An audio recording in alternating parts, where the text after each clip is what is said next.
Every major religion forbade usury. Most of the arguments made against the practice were moral. It was held that money's only legitimate purpose was to facilitate the exchange of real goods and services. Any form of making money from simply having money was regarded as the act of a parasite or of a thief. However, as the credit needs of commerce increased, the moral arguments eventually gave way to the argument that lending involves risk and loss of opportunity to the lender, and therefore attempting to make a profit from lending is justified. Today, these notions seem quaint. Today, the idea of making money from money is held as an ideal to strive for. Why work when you can get your money to work for you? However, in trying to envision a sustainable future, it's very clear that the charging of interest is both a moral and a practical problem.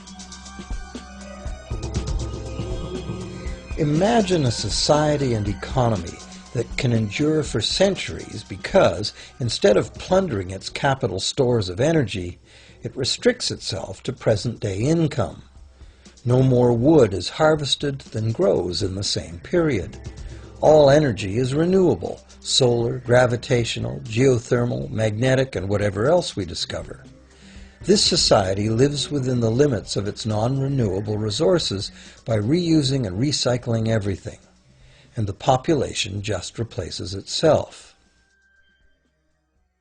Such a society could never function using a money system utterly dependent on perpetually accelerating growth.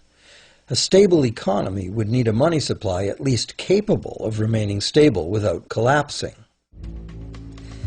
Let's say the total volume of this stable money supply is represented by this big circle. Let's also imagine that moneylenders must actually have existing money to lend. If some people within this money supply begin systematically lending money at interest, their share of the money supply will grow. If they continually reloan at interest all the money that gets paid back, what's the inevitable result? Whether it's gold, fiat, or debt money doesn't matter.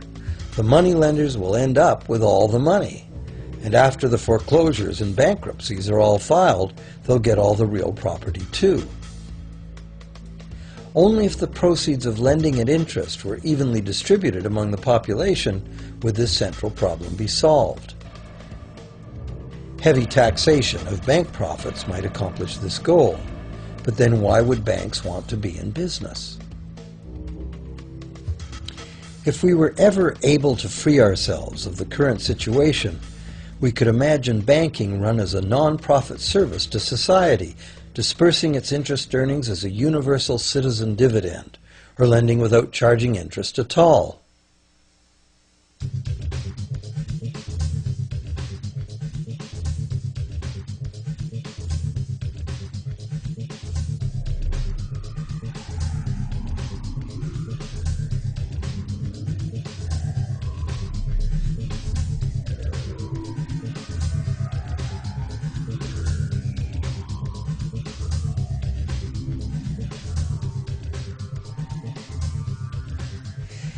If it is the fundamental nature of the system that causes the problems, tinkering with the system cannot ever solve those problems. The system itself must be replaced.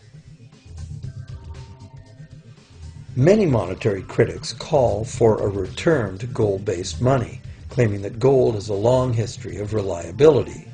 They ignore the many scams that can be played with gold, shaving coins, debasing the metal, cornering the market, all of which were abundantly practiced in ancient Rome and contributed to its fall. Some advocate silver as being more abundant than gold and therefore more difficult to corner. Many question the need to bring back precious metals at all. No one wants to go back to carrying heavy sacks of coins to go shopping. It's a certainty that paper, digital, plastic, or more likely biometric ID money would be the real medium of trade, with the same potential for creating unlimited debt money we have now. Beyond that, if gold again became the sole legal basis of money, those who have no gold would suddenly have no money. Other monetary reform advocates have concluded that greed and dishonesty are the main problems, and that there may be better ways to create an honest and equitable money system than returning to silver or gold. Inventive minds have proposed a variety of alternate ways to create money. Many private barter systems create money as debt, much as banks do, but it is done openly and without charging interest. An example is a barter system in which debt is expressed as pledges of hours of work, all work being valued equally at a dollar figure that then allows hours to be equated with the dollar price of goods. This kind of money system can be set up by anyone who can devise a way to do the accounting and find willing and trustworthy participants. Setting up a local barter money system, even if it were little used now, would be prudent emergency planning for any community. Monetary reform, like electoral reform, is a big topic, and one that requires a willingness to change and to think outside the box. Monetary reform, again, like electoral reform, will not come easily, because the enormously powerful interests that benefit from the existing system will do their utmost to maintain their advantage. Now that we've seen that money is just an idea, and that in reality money can be whatever we make it, here's one very simple alternative monetary concept to consider. This model is based on systems that have worked in the past, in England and America, systems that were undermined and destroyed by the goldsmith bankers and their fractional reserve system.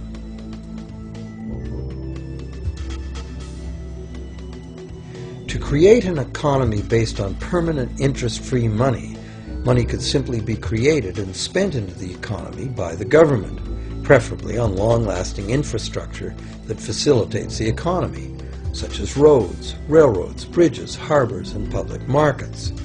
This money would not be created as debt, it would be created as value, that value being in the form of whatever it was spent on. If this new money facilitated a proportional increase in trade requiring its use, it would cause no inflation whatsoever. If government spending did cause inflation, there would be two courses of action available. Inflation is equivalent in effect to a flat tax on money. Whether the money goes down in value 20% or the government takes 20% of our money away from us, the effect on our buying power is the same. Viewed this way, inflation in place of taxation might be politically acceptable if well spent and kept within limits. Or government could choose to counter inflation by collecting tax monies that it then takes out of use, thus reducing the money supply and restoring its value.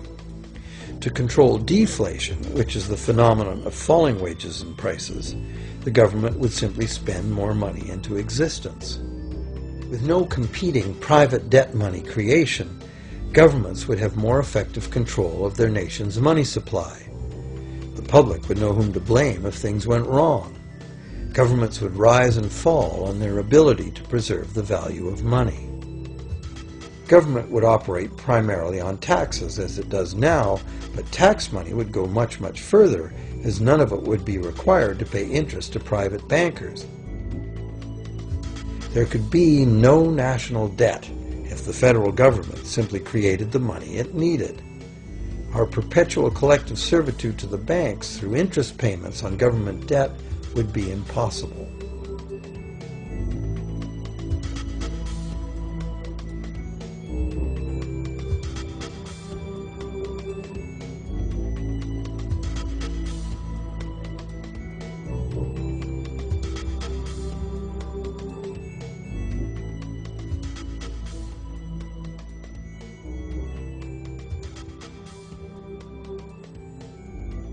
What we have been taught to believe as democracy and freedom has become in reality an ingenious and invisible form of economic dictatorship. As long as our entire society remains utterly dependent on bank credit for its supply of money, bankers will be in the position to make the decisions on who gets the money they need and who doesn't.